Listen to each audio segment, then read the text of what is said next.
Hey, gals and guys, Christopher Mosier from MyMediaHelper.com, shooting you another movies to television video. This time out, it's going to be movies to cartoons. And there's something that kids today, back in my day, we used to have this thing called Saturday morning cartoons, and that's when all the cartoons would be on. We didn't have this streaming stuff.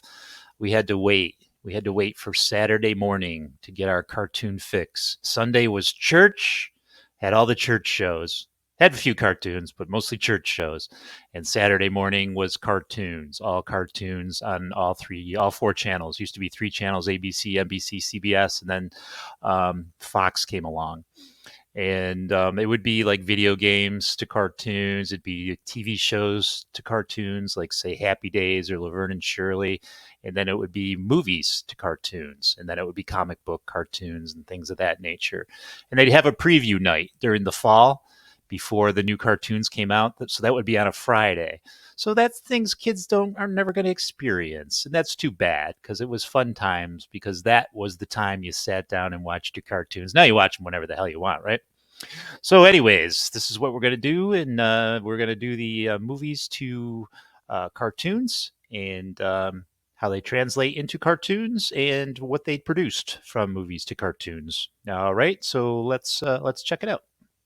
The Real Ghostbusters is an animated television series that aired from 1986 to 1991. It was based on the 1984 film Ghostbusters and followed the continued adventures of the Ghostbusters team, Dr. Peter Venkman, Dr. Ray Stantz, Dr. Egon Spengler, and Winston Zeddemore as they battle supernatural entities in New York City. The series expanded on the Ghostbusters universe with new ghosts, paranormal threats, and an increased role for Slimer, who became a comic relief character. A spin-off, Slimer, The Real Ghostbusters, targeted a younger audience. The series debuted on September 13th of 1986 as part of ABC's Saturday morning lineup. The show retained the core characters from the movie, but redesigned their appearance to avoid likeness rights issues. Writers like J. Michael Straczynski, who later created Babylon 5, helped shape the show with more sophisticated storytelling. The series was critically acclaimed for its blend of comedy, action, and supernatural horror elements. The show was called The Real Ghostbusters rather than just The Ghostbusters in order to differentiate from Filmation's Ghostbusters, an unrelated property that had originated as a live-action TV series in 1975. When Columbia Pictures released the Ghostbusters movie in 1984, they had to license the Ghostbusters name from Filmation, which had previously used it for their own TV series. After the movie's success, Filmation decided to produce their own animated series, simply titled Ghostbusters, which featured characters from their 1975 show, unrelated from the Ghostbusters movie. To avoid confusion and legal issues, Columbia and DIC Entertainment named their animated adaptation The Real Ghostbusters, emphasizing that it was the official continuation of the movie universe. This distinction helped prevent brand confusion, and The Real Ghostbusters ultimately became more popular and enduring of the two animated series.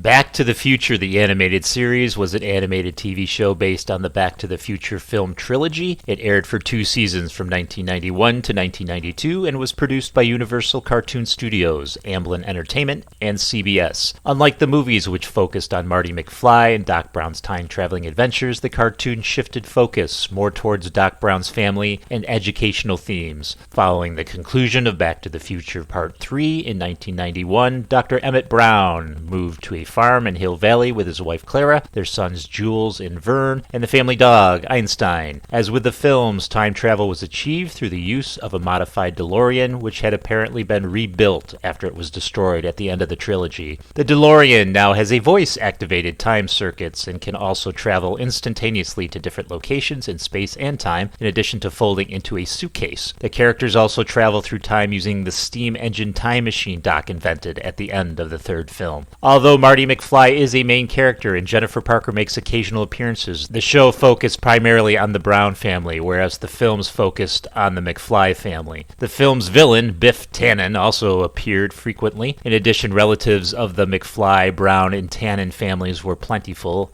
in the past or future parallel time zones visited. Unlike the films, which took place entirely in Hill Valley and the surrounding areas, the series frequently took the characters to exotic locations. At the end of every episode, Doc Brown would appear to do an experiment, often related to the episode's plot. The first season also included post-credit segments with Biff Tannen telling a joke related to the episode, alluding to Thompson F. Wilson's career as a stand-up comedian. Each episode featured new time travel adventures where the characters would visit different historical periods. The show was designed to be educational, teaching kids about science, history, and morality. One unique aspect of the series was the live-action segments featuring Christopher Lloyd as Doc Brown at the beginning and end of each episode, and these segments often included real-world science experiments hosted by Bill Nye before he became famous as Bill Nye, the Science Guy. Mary Steenburgen and Thomas F. Wilson were the only actors from the live-action films to reprise the same role as a voice actor in the animated series. The series ended after 2 seasons due to declining ratings and the difficulty of maintaining an audience interest without direct ties to new movies. However, it gained a cult following and remains a nostalgic favorite among Back to the Future fans.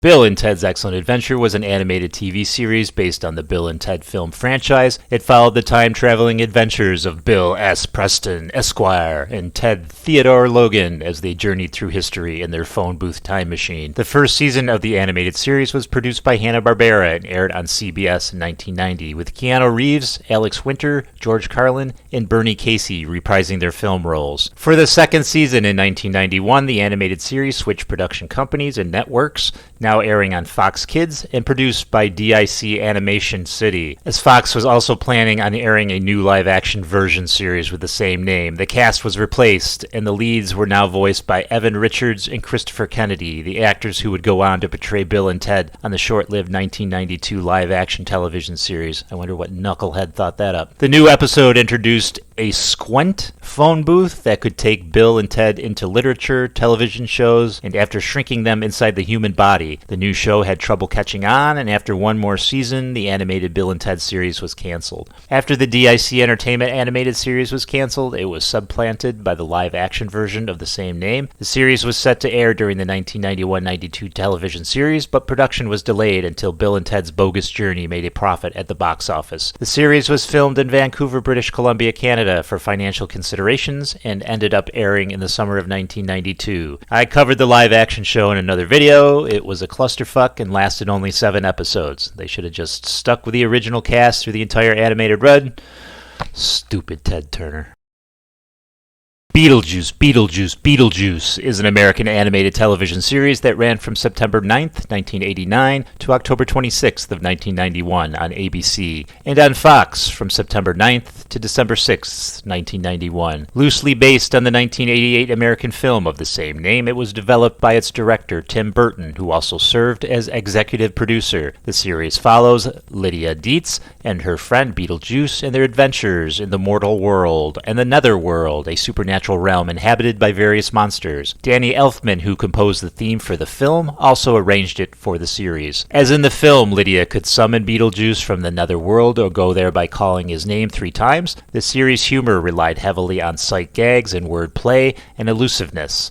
Many episodes, notably towards the end of the series' run, were parodies of movies, books, and TV shows. The episode Brides of Funkenstein was based on an idea submitted by a teenage girl who was a fan of the show. The animated series was a mega breakout hit for ABC in its initial seasons, and later became one of the first cartoon animated series to ever air on Fox's weekday afternoon children's lineup, though also remaining on ABC's Saturday morning schedules, making it one of the first animated shows to air concurrently on 2 different U.S. broadcast networks. The premise of the animated series differs in a number of ways from the original film in order to be acceptable for children. In the TV series, he and Lydia are best friends. Beetlejuice is made out to be more of a prankster, and Lydia is given a much quirkier but positive demeanor. Lydia often travels to the netherworld, changed from afterlife, to have adventures with Beetlejuice. These adventures could involve fun activities together, Lydia saving Beetlejuice from a bad situation, or scolding him for a money-making scam.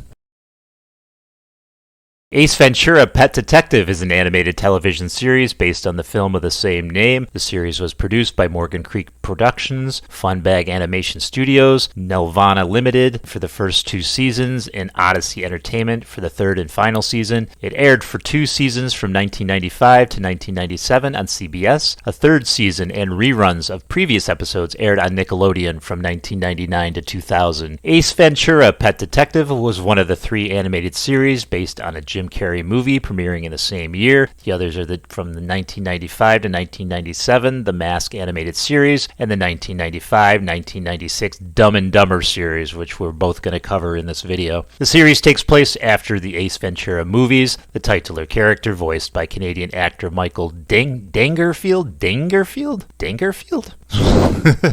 credited as Michael Hall, is a goofy private investigator with a predilection for animal. A predilection. Is that right? A predilection for animals of all species. I guess so. The series ran on CBS for 2 seasons, with the 3rd season airing on Nickelodeon when the channel acquired the show to broadcast reruns. Some of the characters from the movie were retained, though not voiced by the original actors. Seth MacFarlane was among the writers over the course of the show's run. No kidding. The show was filled with toilet humor and anachronisms. Why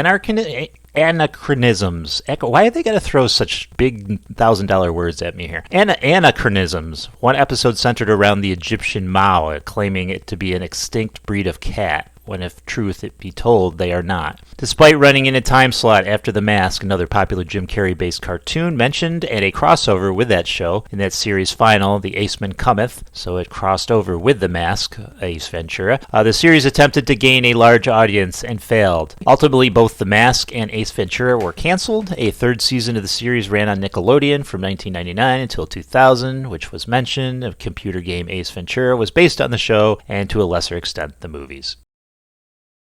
The Karate Kid is a 1989 American animated children's television series which debuted on NBC's Saturday morning lineup, and it starred, and I'm going to butcher names because that's what I do, Joey Dedio, Dedio, Robert Ito, Ito, and Janice Kawaye. Kawaye. It is based on the Karate Kid series of films and was produced by DIC Enterprises, Saban Entertainment, and Columbia Pictures Television. The show was originally planned for daily syndication for fall of 1988 with 65 episodes, before eventually settling on 13-episode order for NBC Saturday mornings in 1989. The show retains apprentice Daniel LaRusso, voiced by that Joey Didio there, and his mentor Mr. Miyagi, voiced by that Robert Ito there, I think it's Ito, but abandons the karate tournament motif for an adventure quest setting. A miniature shrine with magic powers is taken from its resting place in Okinawa, and it is up to Miyagi and Daniel to recover it. Together with Okinawan girl Takai Temeria, voiced by Janice Kawaye. Oh, geez, tongue-tied, holy tongue-tied. The karatekas search the globe and naturally encounter several opportunities to fight their way out of trouble. Pat Morita reprised his role as Mr. Miyagi before the opening through a narration in which he explains the episode's plot from his character's point of view. Morita provided opening narration for every episode aside from episode 8. The episodes typically follow a similar formula. Mr. Miyagi obtains a lead on the shrine's location in some exotic corner of the world. Daniel and Takai follow up on it, and in the process encounter some villains who have either obtained or are seeking to obtain the shrine for their own evil purposes. After engaging and defeating the villains, Daniel comes within a hair's breadth of retrieving the shrine, only to have it escape from his grasp by random chance. For example, drifting away after being tied to a bunch of balloons or being swept into the ocean, thus ensuring that the search continues into the next episode. The series only lasted 1 season, 13 episodes, due to low ratings and the lack of connection to movies' core themes. It wasn't well received by fans of the Karate Kid films, as it deviated too far from the original premise. The show was later released on DVD in 2014 as part of the Karate Kid 30th Anniversary Collection, and elements from the cartoon were never referenced in later Karate Kid media, including Cobra Kai, making it a forgotten part of the franchise, and honestly, I never even knew this thing existed. It was 1989. I was 19 years old. That's probably why I think I was out of diapers and out of cartoons by then. Actually, that's a lie because I watched Batman the Animated Series and Superman the Animated Series and Justice League. But anyways, Men in Black the Series is an American animated television series that originally aired on Kids WB from October 11th, 1997 to June 30th of 2001. The show features characters from the science fiction film Men in Black, which was based on the comic book series The Men in Black, written by Lowell Cunningham and drawn by Sandy Carruthers, originally published by Marvel/Malibu Comics. The series was produced by Adelaide Productions, a division of Columbia TriStar Television and Amblin Entertainment, as a half-hour series originally airing on Saturday mornings and later moving to weekdays during its final run. The show is set after the first Men in Black film in an alternate timeline. The most significant differences in the series are that Agent K did not retire, and Agent J is still regarded as a rookie. Agent L, on the other hand, is depicted as a senior staff of the organization, a radical change from the first film. Some episodes do incorporate aspects of the film franchise. While the series offers internal continuity and extended plot arcs, it is primarily presented in standalone episodes. Some recurring themes include the exploration of K's origins, as well as J encountering individuals from his life prior to joining the MIB. Unlike the film series, the MIB headquarters is located at what looks like a disused area under LaGuardia Airport instead of 504 Battery Drive in New York City. The show was popular among sci-fi and action cartoon fans, running for 4 seasons. It helped keep interest in Men in Black alive between the first and second films, 1997 and 2002. The show had a darker tone compared to most late 90s cartoons, often exploring espionage, alien conspiracies, and intergalactic conflicts. While there was humor, especially from Jay and Frank the Pug, the stakes were high, with real threats to humanity. The animation was sleek and stylish, with a sci-fi noir aesthetic that fit the secret agent theme. Some elements from the series influenced later Men in Black media, such as the expanded alien lore. The show was later released on DVD and streaming platforms, keeping its cult following. The Mask animated series is an American animated television series. The series aired for a total of 3 seasons and 54 episodes from August 12th of 1995 to August 30th of 1997. It spawned its own short-run comic book series, Adventures of the Mask. John Arcudi, former writer of the original comics, wrote 2 episodes of the series. The series retained major plot points from the film, which insecure bank clerk Stanley Ipkiss using an ancient mask to gain superpowers while taking on a mischievous personality of the mask. The major alteration is that Stanley can use the mask in daytime as well as at night. Following the events of the film, Stanley's friend and co-worker Charlie thinks that Stanley threw the mask away, but Stanley discovers that his dog retrieved it and decides to keep it. Reporter Peggy Brandt is the main female character in the series, though Stanley is upset with her for selling him out to the mob. Tina Carlisle, Cameron Diaz's character in the film, is absent from the series and never mentioned. A 2-part crossover between The Mask and Ace Ventura: Pet Detective, another animated series based on the Jim Carrey film, aired August 30th of 1997, and we did mention this previously. The crossover begins with a Mask episode, The Ace Man Cometh,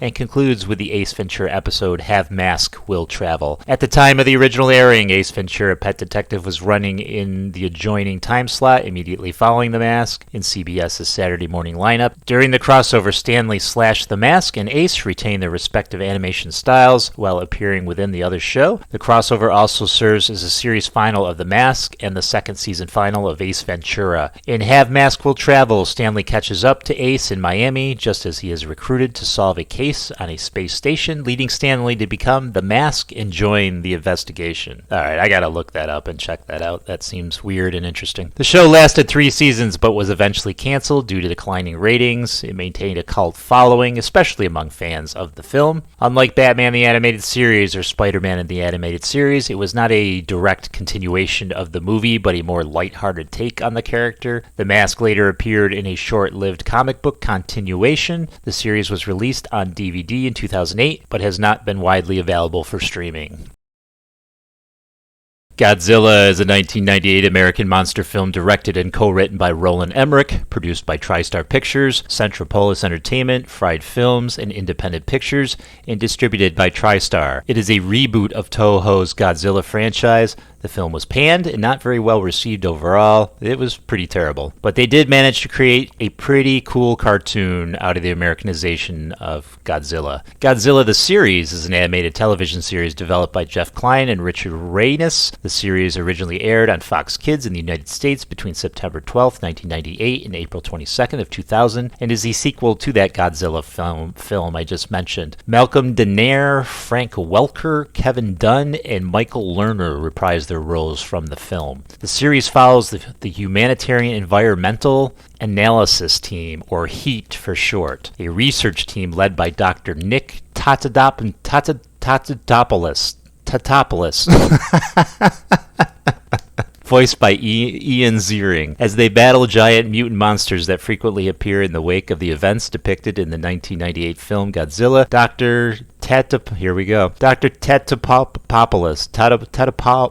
Tatopoulos, you know who I'm saying, accidentally discovers an egg that survived the aerial bombardment before it hatches, in a minor change from the ending in the 1998 film. The creature hatches after Tatopoulos stumbles onto it and it assumes him to be its parent. Subsequently, Dr. but what we're going to call it Dr. T. Dr. T and his associates form a research team investigating strange occurrences and defending mankind from dangerous mutations. Godzilla, the only hatchling of its species to survive in the movie, imprints on Nick and becomes the main weapon summoned against the other mutations encountered by the human characters. The series also introduces two new characters, Monique Dupre, a French secret agent assigned by Philip Roach to keep an eye on Godzilla in Heat, and Randy Hernandez, an intern of Nick's who specializes in computer hacking. The series directly continued from the movie but ignored many of its flaws, effectively fixing its portrayal of Godzilla. The 1998 film Godzilla remained dead, but its offspring became the new, powerful version. The show was better received than the film, especially by fans of traditional Godzilla movies. The show was canceled after 2 seasons, despite strong reviews and a cult following, and it remains one of the best received American adaptations of Godzilla. Godzilla the series is often compared favorably to the films, with fans wishing the movie had followed the show's direction. And last and least, Dumb and Dumber the Animated Series is an animated series produced by Hanna-Barbera Cartoons and New Line Television for ABC. It is based on the 1994 comedy film of the same name. It premiered in October of 1995, making it the last Hanna-Barbera show to air on a television channel other than Cartoon Network. Matt Frewer provided the voice of Lloyd Christmas, Jim Carrey's character in the film, while Bill Fakerbake voiced the character of Harry Dunn, Jeff Daniels' character in the movie. The animated series was written by Bennett Yellen, co-writer of the original film, and the series was canceled after 1 season. The cartoon revolves around the continued misadventures of Lloyd and Harry after reacquiring their dog-shaped van, now named Otto. It also features a new character, Kitty, a female pet purple beaver who appears to be smarter than both men. Dumb and Dumber the Animated Series is the final Hanna-Barbera produced show to premiere on ABC, as well as Hanna-Barbera produced show to air on Broadcast Network Television, and one of the last Saturday morning cartoons on the network not associated with the Walt Disney Company. The show was a wacky, slapstick-driven comedy similar to Ren and Stimpy show and other mid-90s cartoons. The humor was toned down for a younger audience, avoiding the crude jokes from the movie. Episodes often followed a road trip format where Lloyd and Harry would travel somewhere new and get into ridiculous, over-the-top trouble. The show was not well received, as many felt the humor didn't translate well to the animation. I can tell you, I didn't even know this thing existed. It lasted only 13 episodes before being canceled. Compared to the other animated adaptation of the movies, Ace Ventura, The Mask, Men in Black is one of the least remembered. So that's the last one. Dumb and Dumber, the animated series. Who would have thunk? Who would have thought to make that? Why would you make that? I don't know. So weird. So random. And that's it this time, gals and guys. And I was also thinking while I was creating this is all the commercials, all the toy commercials that we watched in between the scenes of the cartoons, all the toys that were being pushed to us, like He-Man and G.I. Joe and things of that nature. Missed out on those too, right? We really don't have to watch commercials anymore if we really don't want to. I guess if we watch something on Tubi or something, we still see commercials, but we don't see toy commercials. We don't see action figure commercials anymore. So that was something else. So a little nostalgia on my part. I don't miss the 80s at all. I'm just remembering the 80s. The 80s weren't any better than the 2025 or any worse or any better. It's all good. It's all good to me. I'm perfectly happy in good old 2025. All right, gals and guys. I'm not sure what I'm going to do next for these series of films to TV or TV to films, but I'll figure something out. There's a many movies and many TV shows left that cross pollinate. So I'll think of something and put it up. And I thank you very much. If you could please subscribe, I would appreciate that. And please hit the bell for updates and hit that like button and share. Those are the 4 things you're supposed to say after each video. And I appreciate you as always. And I will catch you later. Peace out.